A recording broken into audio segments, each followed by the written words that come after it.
Hola, bienvenidos una semana más a Descubriendo Libros con José Cruz. Yo soy José Cruz y esta semana, como habréis podido ver en el título del vídeo, os traigo un book tag, el book tag de las escritoras. Un book tag al que he sido nominado con la amabilidad que siempre es habitual en ella, por Diana López, la maravillosa booktuber que se ha acordado de un canal pequeñito como el mío y que me ha nominado pues para hacer este maravilloso book tag. Ella a su vez la nominó José de Libros en el Fin del Mundo y bueno, creo que en el canal de José sí que podéis ver los 12 ítems, los 12 premisas del book tag. ¿Por qué os invito a que vayáis a su canal para ver todos los ítems? Porque yo no voy a hacer los 20, porque si no, ya sabéis que ya de por sí me enrollo como una persiana, como para encima hacer un book tag tan largo. Así que bueno, he hecho una selección y al final voy a responder 10 de las premisas de las que consta este book tag. Y bueno, antes de empezar con el book tag quiero nominar, para así que luego no, por si se hace demasiado largo, prefiero nominar ya para que descubráis también de paso a estos 3 canales. Voy a nominar en primer lugar a Pedro García.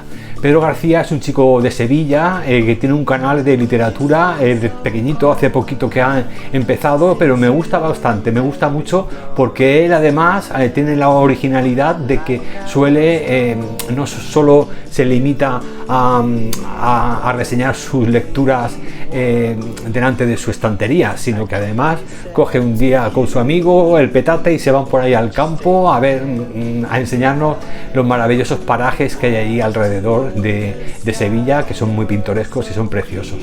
Y bueno, allí es donde pues bueno, nos va reseñando, en cada vídeo es una ubicación donde nos va descubriendo todas sus lecturas. Así que nomino a Pedro López para que, si no ha hecho, o sea, bueno, si alguno de los 3 ha hecho ya el book tag, pues nada, pero sí, bueno, yo os invito, si queréis hacerlo o os apetece, a estos 3 booktubers, pues que lo hagan.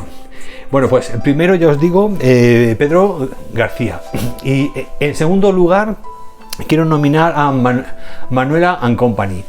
Manuela & Company es una chica italiana que vive en París, es traductora, es intérprete, en fin, es licenciada en varios idiomas y bueno, entre los 4 idiomas que creo que domina, uno de ellos que parece, por lo que ella ha comentado alguna vez, que es de los que más le gusta, es el español, y bueno, y que le encanta pues bueno, hablar nuestra lengua y bueno, y reseñar como hace con muchísima generosidad, porque claro, tiene que hacer el triple trabajo que los booktubers normales, porque ella traduce, edita sus vídeos en los 3 idiomas, en francés, en italiano y en español. Así que pues bueno, es una maravilla de canal. Ella es súper simpática, lee cosas muy diversas y bueno, con un encanto maravilloso, y bueno, y a ella también la nomino para hacer este book tag de las escritoras. Y en tercer lugar, nomino también a Laura, de su canal Laura de Leer, que es una chica mexicana, tiene un canal de literatura en México, y también me gusta muchísimo cómo nos trae reseñas de un solo libro en cada vídeo, pero de una forma muy profunda y muy elegante, muy seria, y en fin, me gusta mucho. Y luego con mucha literatura actual, que es bastante, sobre todo latinoamericana, pero que es bastante interesante. Así que bueno, os nomino a los 3 y bueno, y ahora ya empezamos con el book tag de las escritoras. Bueno, la primera premisa de este book tag nos pregunta: ¿qué escritora te gusta más? Bueno, pues veis, ya así de principio me gustan muchas, entonces como me suelo detener mucho en cada una de las respuestas, por eso digo, mira, prefiero hacer 10 un poquito más extensas que no 20 un poco así a salto de mata. Así que bueno, ahora para responder a esta premisa os traigo Aki Shimazaki, de la que me leí primero Ozuki, la librería de Mitsuko, que fue el descubrimiento de esta autora y que me gustó muchísimo. Y ya pues a raíz de aquel primer libro, pues luego publicaron este año pasado, esta es una publicación muy reciente de ella también, Luna Llena, que me encantó también, que bueno, conserva la misma ternura y la misma calidez en las vidas cotidianas de personas en la actualidad de Japón. Si bien en Ozuki, la librería de Mitsuko, era una mujer con su hijo y todo lo que ocurría dentro de la librería y una relación que tenía con otra niña, etcétera, que era muy tierna, era una novela muy tierna. En este caso es el caso de un matrimonio que vive en una residencia de ancianos y que bueno, que ella sufre de Alzheimer y bueno, todas las cosas que van aconteciendo. Esta ya os la reseñé, Ozuki no os la he reseñado todavía, pero bueno, os la traeré más adelante. No voy a reseñar nada de lo que os enseño ahora, simplemente me voy a centrar en las autoras.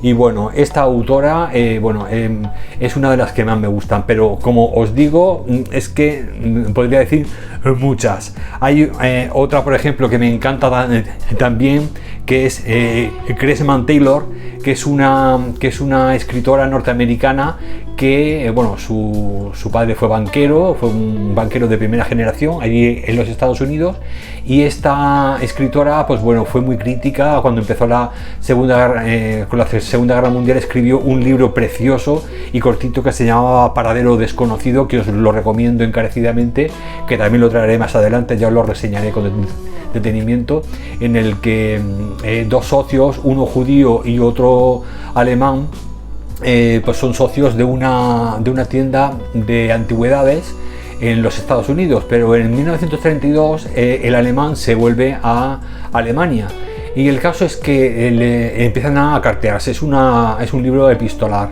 y empiezan a cartearse y bueno, el judío le advierte de que se venga para acá, que se vuelva para aquí, porque ahí se está poniendo la cosa muy mal con el tema de los nazis. Pero parece ser que este socio, pues bueno, sí que se ve poco a poco influido por la ideología nazi.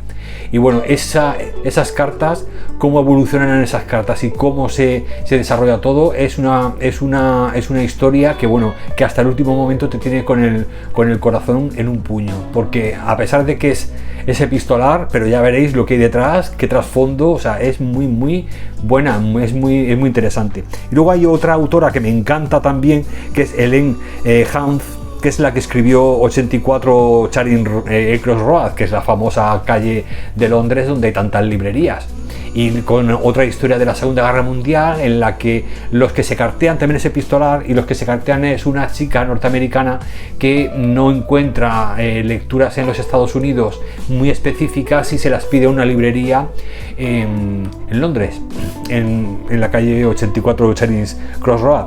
Pero claro, en Londres entonces habían, por los bombardeos y tal, pues había muchísima necesidad pues de alimento, ¿no? Faltaba de todo, ¿no? Y bueno, pues lo que empieza siendo una relación más o menos comercial acaba siendo una relación personal con todos los componentes de la librería, y la verdad que es muy emotiva.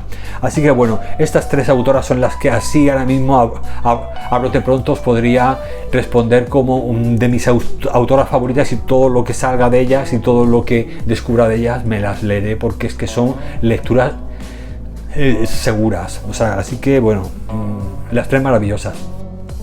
Bueno, para la segunda premisa, que es lectora que no te guste tanto, voy a traeros a Amélie Nothomb. Amélie Nothomb, pues la verdad es que empecé a leerla, sabéis que es una escritora belga, empecé a leerla con muchas ganas, porque los primeros libros que me leí, por suerte, pues bueno, empecé a leerla desordenadamente. Sabéis que ella es muy prolífica, escribe un libro anual, y bueno, y yo empecé, pues el primero que me llegó, me lo leí, me encantó, me cogí otro, me encantó, así hasta que ya en el tercero o en el cuarto, pues me llegó uno de sus libros, que creo que os lo traje en un especial de estos de peores lecturas, que no me gustó. Bueno, y ya ahí ya me di cuenta de que Amélie Nothomb no, vamos, que lo que me había traído en un principio de ella, luego se volvió un poco en contra, ¿no? O sea, que una cosa es que seas provocadora, ¿no? En tus libros, y que bueno, eso a mí me encanta, porque bueno, todo lo diferente, lo nuevo y tal, pues bueno, está bien, ¿no? Pero luego no se puede, hay algunos temas que yo soy muy sensible a ellos, como por ejemplo pues las enfermedades alimenticias, o sea, de tema psicológico o psiquiátrico, luego problemas de, pues eso, de salud mental, etcétera, y ella no me gusta cuando aborda alguno de esos temas, no me gusta mucho cómo lo hace. Entonces, pues bueno, ahí sí que cuando leí esa lectura, que es que no me acuerdo, no sé qué, no me acuerdo cómo es, no lo voy a decir por no equivocarme, pero bueno, lo tenéis en vídeos anteriores como de las peores lecturas. Y bueno, ahí fue cuando me di cuenta de que quizá pues Amelie Nothomb no era la escritora que yo pensaba, ¿no? Y entonces, pues bueno, ya además había leído bastante de ella, dije, bueno, yo creo que ya voy a descansar de esta autora, y por lo tanto, pues bueno, ahora mismo es de las que ha pasado de la lista de mis favoritas a las que me gustan un poquito menos. Bueno, en la siguiente premisa sería activista feminista. Bueno, en este apartado os traigo a Martha Sanz. Leí de ella Sherezade en el búnker, y también es muy conocida por su ensayo Monstruas y Centauras. Bueno, es una doctora en literatura y bueno, también colabora en la revista literaria Babelia del País, y bueno, ha colaborado en infinidad de libros con otras autoras de corte feminista, y bueno, es poeta, ha hecho poesía, sobre todo novelas, narrativa, ha escrito muchísimas. Y bueno, le han dado varios premios, el premio Nadal, el premio Cálamo, el Herralde, en fin, que es una autora pues bastante reconocida aquí en España. Pero sobre todo eso, su implicación política e ideológica con el feminismo es palpable, y bueno, ha escrito, ya os digo, 3 ensayos, 5 libros de poesía, y luego pues no sé si 15 libros, o sea, en novela es lo que más ha escrito, ¿no? Y bueno, pues os traigo a esta mujer, a Martha Sanz, que bueno, que es de las que, bueno, he leído varias más de ellas, pero bueno, ahora mismo no recuerdo, había una chica también holandesa, me parece, que escribió un libro contra la guerra, pero claro, como no es específicamente feminista, pues bueno, no os la he traído por eso, pero bueno, también es feminista, ¿no? Pero bueno, en esta premisa os traigo a Martha Sanz. Bueno, en la siguiente premisa, escritora más poderosa, os traigo a Mary Beard. Mary Beard es una profesora de clásicos inglesa. Es una catedrática, y bueno, y ella aparte también da literatura clásica, y luego historia. Es una divulgadora de historia, que bueno, que imagino que a lo mejor habéis visto algún documental de ella, porque hicieron creo que fueron 2 series de documentales de televisión que fueron preciosos, a mí me encantaron, sobre la antigua Roma, y que bueno, que fueron maravillosos. Sobre el tema de feminismo, ella es también feminista, y nos publicó un libro hace unos 3 años o así, que me leí, que se llamaba Mujeres y Poder, en el que bueno, nos hablaba pues de cómo eso, hay muchísimos ámbitos del poder en el mundo, pues que están todavía en manos del hombre, y bueno, y ella pues cuestiona pues desde arriba el por qué el poder tiene que estar en manos del hombre, cuando pues tradicionalmente, y nos hace una explicación desde el principio de la historia, se ha demostrado que la mujer, cuando hay un conflicto, es mucho más estable, mucho menos impulsiva, ¿no? Menos guerrera, está menos por el conflicto y por romper la baraja que por negociar. Entonces, en ese aspecto dice que bueno, que cree que con el poder en manos de las mujeres, pues bueno, seguramente pues muchos de los conflictos que han habido en la historia, y muchas de las formas de llevar las diferencias entre países o entre clases sociales, pues se podrían haber llevado de otra forma, un poco menos cruenta y menos impulsiva, ¿no? Y bueno, es muy interesante el libro de Mujeres y Poder, pero bueno, a mí lo que más me gusta de esta mujer es su parte divulgadora, y sobre todo, y es algo que a mí me encanta de ella, y que lo vi tanto en los documentales como en el libro de SPQR, que es otro libro que me he leído de ella, de historia. Ella no te habla de la historia desde un punto de vista desde arriba, desde las dinastías y las fechas y los reyes y tal, sino que ella se va a caminar por las calles de Italia y dice, mira, aquí es donde la gente pues echaba sus desperdicios, aquí es donde la gente se reunía para votar, aquí es donde tal, y luego se mete en las casas y te va hablando de la vida cotidiana, que es lo que pues en muchas ocasiones, como la gente no tenía acceso a la escritura, pues ha quedado muy poco de la vida cotidiana de los romanos de aquella época, ¿no? Y sin embargo mucho de las clases aristocráticas, y por eso es por lo que ella ha estado luchando e indagando siempre por aumentar ese corpus de conocimiento de lo que es la vida cotidiana en la época clásica de Roma y Grecia, pero sobre todo de Roma, y es una especialista verdaderamente maravillosa. Y bueno, esta es la escritora que me vino a la memoria rápidamente cuando llegó a esta premisa de Mujeres y Poder, así que creo que es una mujer que tenéis que conocer y descubrir, porque bueno, vais a aprender con ella muchísimo. Bueno, la siguiente premisa es la escritora con la obra más sorprendente. Bueno, imagino que se referirá a toda su obra, de toda su historia, de todo lo que ha escrito, pero bueno, yo no se me ocurre ahora mismo. Bueno, hay muchas, ¿no? Pero ahora mismo, pues por falta de tiempo para ponerme ahí a investigar, yo os traigo una obra que me ha sorprendido, que es la de Agustina Bazterrica, que es Cadáver Exquisito. A mí esto me dejó flipado. Y es eso, es una escritora argentina actual que escribe súper bien, como Mariana Enríquez, pero en otro ámbito más distópico y más no sé, sí, más impactante en otro sentido, ¿no? Y bueno, este libro me dejó impactado. Por lo tanto, esto es una de las obras más sorprendentes que he leído últimamente de una autora.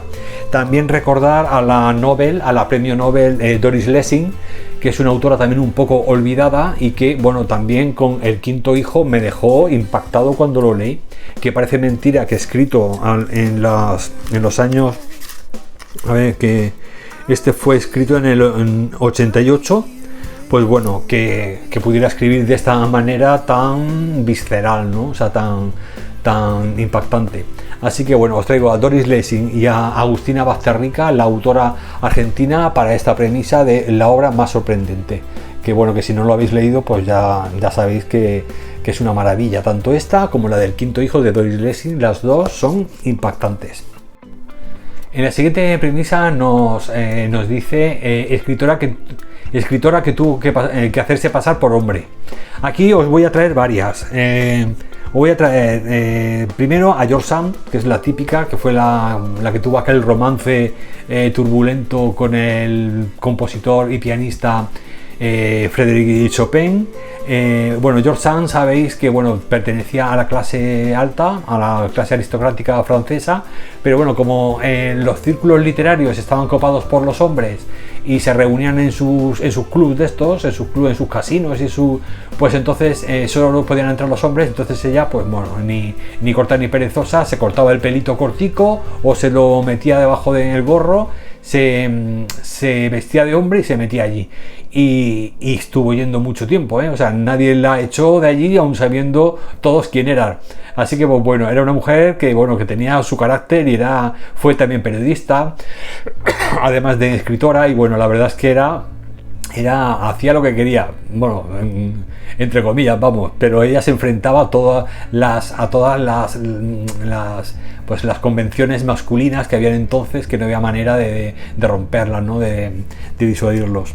Bueno, esa por un lado. Luego tenemos a Willa Cather, que es una escritora norteamericana que durante su etapa universitaria también fue una autora que tuvo que vestirse de hombre para poder estudiar en la universidad, y se hacía llamar William. Es decir, que Willa Cather, que sabéis que era la de Pioneros, que la tengo por aquí, no la he sacado, la de Pioneros, y ¿cuál era el otro libro muy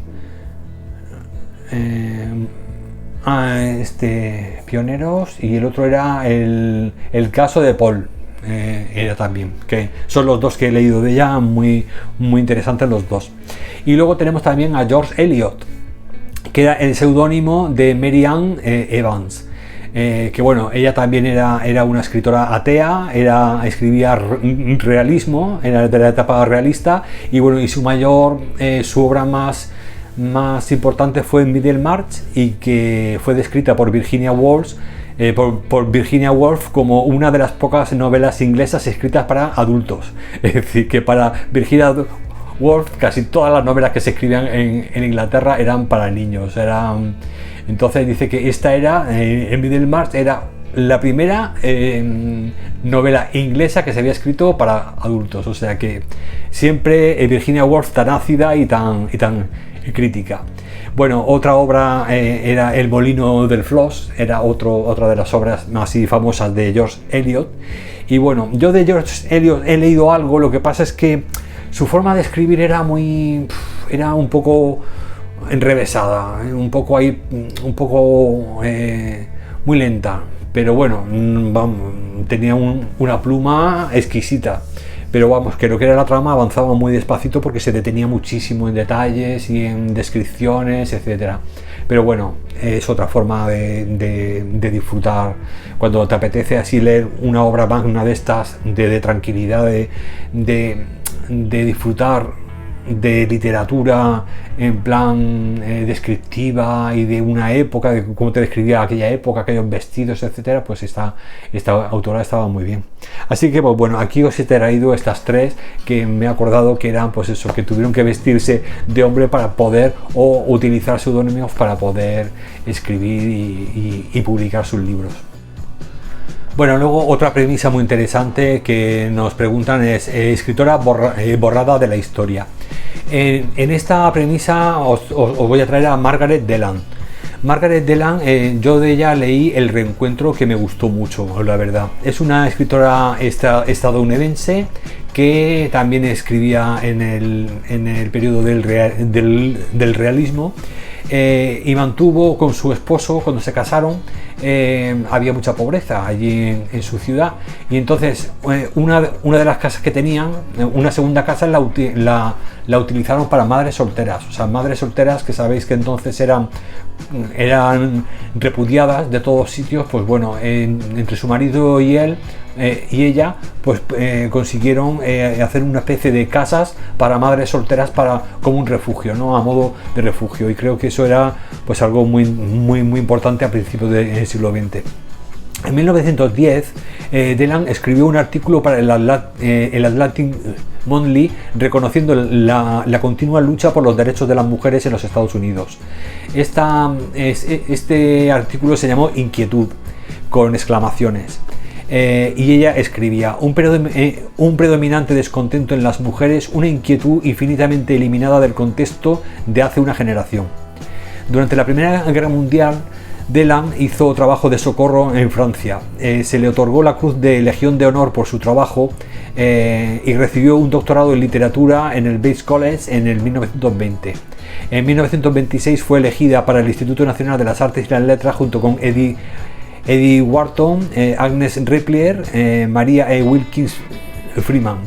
La elección de estas 4 mujeres para la organización marcó el descenso de las barreras de las mujeres en aquella época. Es decir, empezaron a bajar un poco los requisitos que se exigían a las mujeres pues, para poder tener acceso a los estudios académicos. Por lo tanto, creo que es una mujer que, bueno, que también participó y colaboró mucho pues primero pues desde jovencita por ayudar a otras mujeres que tenían problemas de exclusión social, y luego pues bueno, escribiendo en artículos en plena guerra, en fin. Fue una mujer que poquito a poco pues fue luchando y mejoró junto a las otras 3 autoras, Eddie Wharton y las otras 2, consiguieron que en los Estados Unidos se bajara esos requisitos que se exigían para que las mujeres tuvieran acceso a una educación superior. Bueno, otra de las premisas nos dice: mujer escritora con mala suerte. Bueno, aquí he traído a Irene Nemirovsky. Irene Nemirovsky era rusa, su familia tuvieron que que irse de Rusia cuando la Revolución Rusa, pues porque el padre es el que tenía un cargo elevado con el zar, y entonces tuvieron que salir de allí. Entonces yo he leído de ella El baile, que era como una especie de relato muy ácido, muy gracioso, muy simpático, y ahí nos hace una crítica de su madre. Entonces se llevaban fatal, Irene Nemirovsky y su madre se llevaban fatal, igual que con el padre estaba encantada, pero la madre y ella no había manera. Y luego también la suite francesa fue la obra más característica, más importante de esta autora. Y bueno, mala suerte, pues Irene Nemirovsky fue deportada bajo leyes raciales por su origen judío, y su madre no le mostró mucho interés durante toda su vida hacia su hija, ¿no? En 1929 envió su novela David Golder a la editorial Brasset. Temiendo el rechazo, no incluyó en el sobre ni su nombre ni su dirección. Entonces, claro, el editor tuvo que publicar un anuncio en la prensa para poder dar con el autor de quién era esta obra tan audaz, cruel y brillante. Siendo una escritora en lengua francesa reconocida e integrada en la sociedad francesa, el gobierno francés, sin embargo, rechazó su petición de nacionalización en 1938 en una actitud de antisemitismo. Tener en cuenta que ya en esa época estaba el gobierno Vichy, que era colaboracionista de los nazis, y bueno, eran peor incluso que los mismos de la Gestapo, ¿no? Y bueno, pues eso, rechazaron su nacionalización a pesar de que era francesa y vamos, hablaba mejor que nadie el francés, en una actitud de antisemitismo. Finalmente, el 2 de febrero del 39, ella y toda su familia se convirtieron al catolicismo para evitar pues el ensañamiento ese, la persecución por el hecho de ser judíos. Finalmente, el 2 de febrero del 39, ella y toda su familia se convirtieron al catolicismo. Víctimas de las leyes antisemitas promulgadas en octubre de 1940 por el gobierno Vichy, Michelle no pudo trabajar más en la banca, su padre, y a Irene le impidieron publicar. Se refugiaron entonces en Issy-les-Évêques, donde habían mandado a sus hijas en 1939 junto a la familia de su niñera. Irene se dedicaría a escribir, aunque no podía publicar, y ella y su marido llevaron la estrella amarilla. El 13 de julio del 42, Irene fue arrestada por la gendarmería francesa e internada en el campo de Pithiviers. Muy pronto sería deportada a Auschwitz, donde murió de tifus en el 17 de agosto del 42. El mismo día del arresto, su marido emprendió innumerables gestiones para lograr su liberación y finalmente en octubre del 42 también fue arrestado, deportado a Auschwitz y al poco tiempo de llegar, asesinado en la cámara de gas el 6 de noviembre del 42. Así que, pues bueno, como veis, una vida muy corta, muy breve y muy triste. Y la verdad es que yo ya os digo, tengo ganas de leer La suite francesa porque esta autora, con ese pequeño relato de El baile, me dejó maravillado, y bueno, os lo recomiendo encarecidamente para que veáis ese primer encuentro con esta escritora, que es maravillosa. Y luego, pues bueno, ya os digo que lo poquito que pudo publicar, pues parece ser que eran verdaderas obras de arte, ¿no? O sea, eran maravillas, la verdad, era muy ácida, era muy original en aquella época, muy adelantada a su tiempo, y es una desgracia que creo que su periodo de escritura se limitó a 15 años, es decir, que toda su obra, lo poco que pudo escribir, solamente tuvo 15 años para hacerlo, o sea, porque estuvo, ya os digo, entre la deportación de Rusia y luego la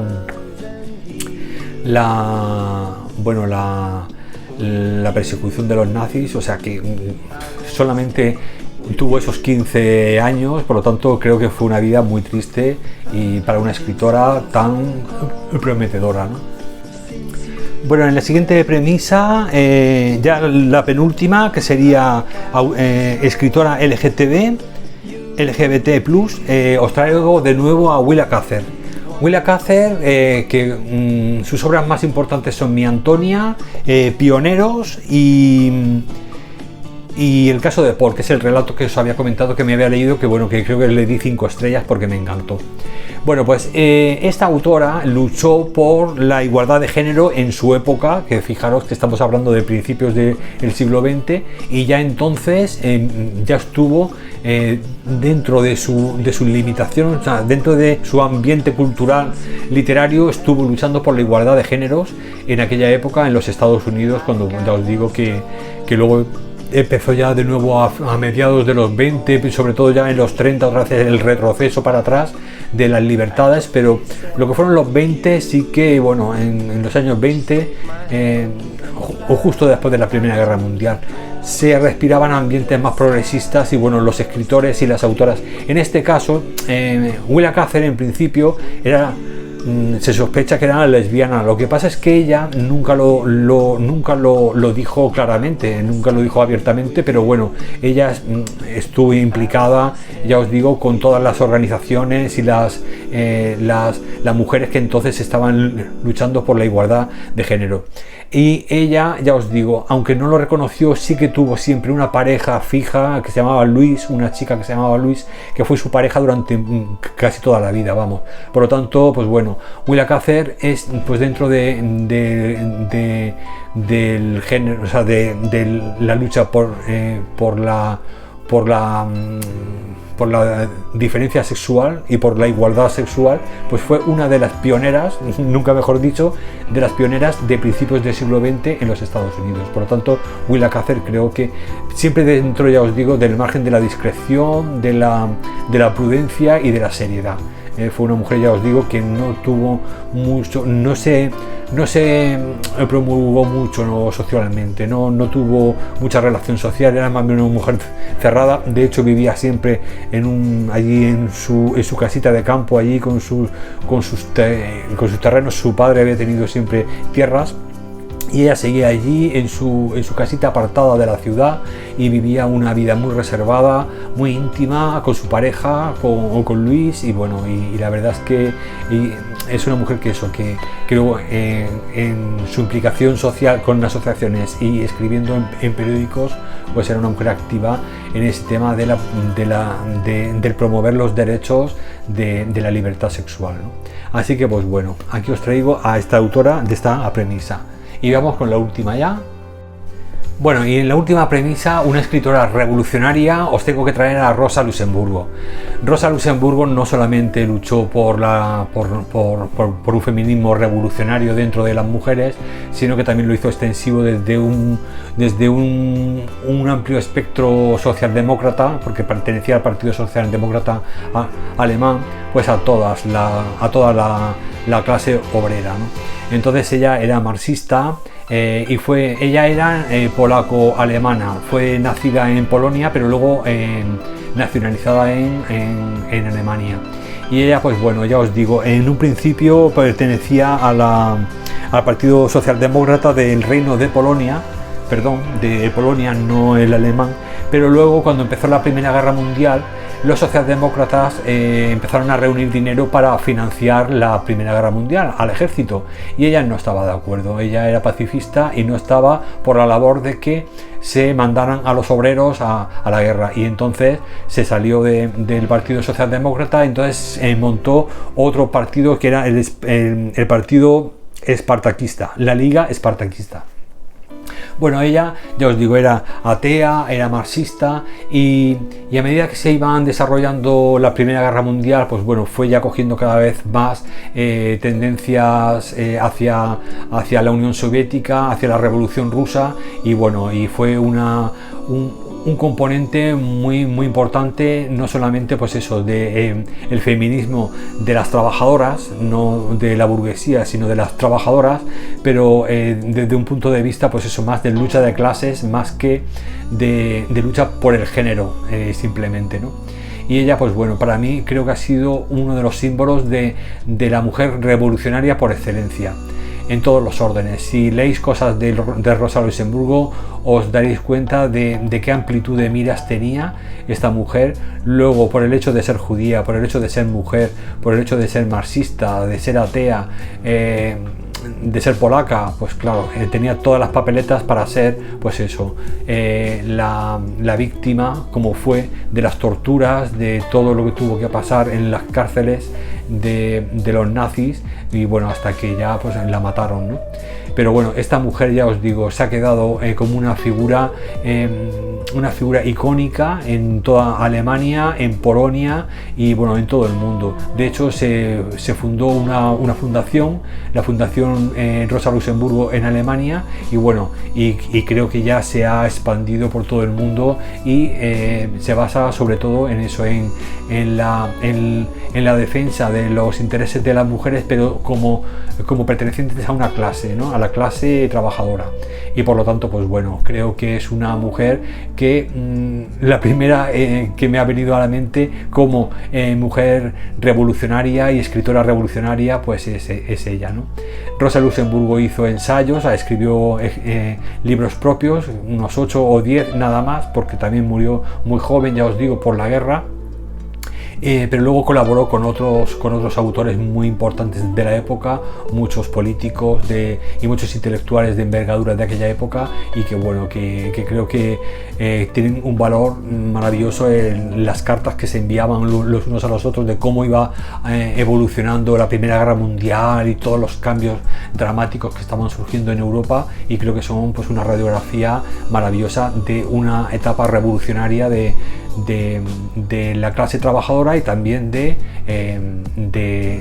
las luchas de la mujer, porque para Rosa Luxemburgo, por ejemplo, la emancipación de la mujer pasaba por el trabajo. Cuando la mujer tiene trabajo es independiente del hombre y a nivel económico, ¿no? O sea, entonces pues puede tomar decisiones, pero si depende, la dependencia es la falta de libertad. Entonces ella partía del hecho de que en el trabajo es donde estaba la liberación de la mujer.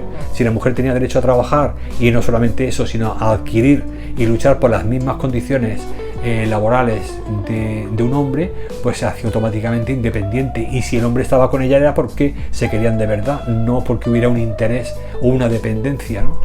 Que normalmente, ya os digo, la dependencia es la que ha creado siempre esa falta de libertad, de que la mujer no pudiera hablar, no pudiera, y luego encima si habían hijos, pues todavía se sentían más secuestradas dentro del matrimonio.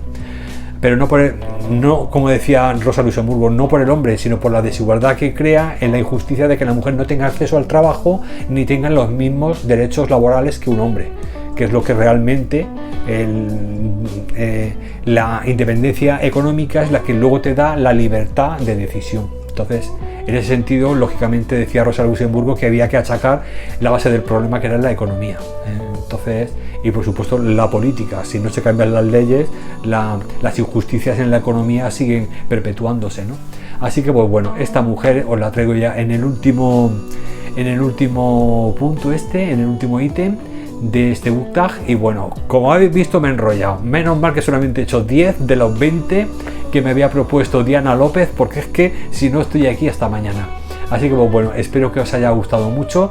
Espero que los tres compañeros que he invitado para hacer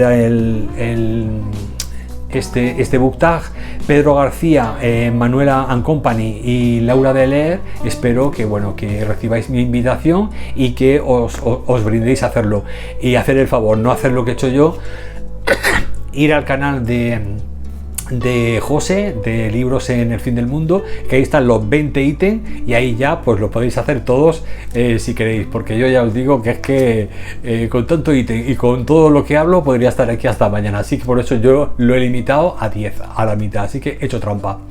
Bueno, pues eso, espero que Pedro García, Manuel and Company y Laura de Leer reciban mi invitación. Muchas gracias, lectores, una semana más por estar aquí. Espero que os haya gustado este book tag, y ya nos vemos el jueves.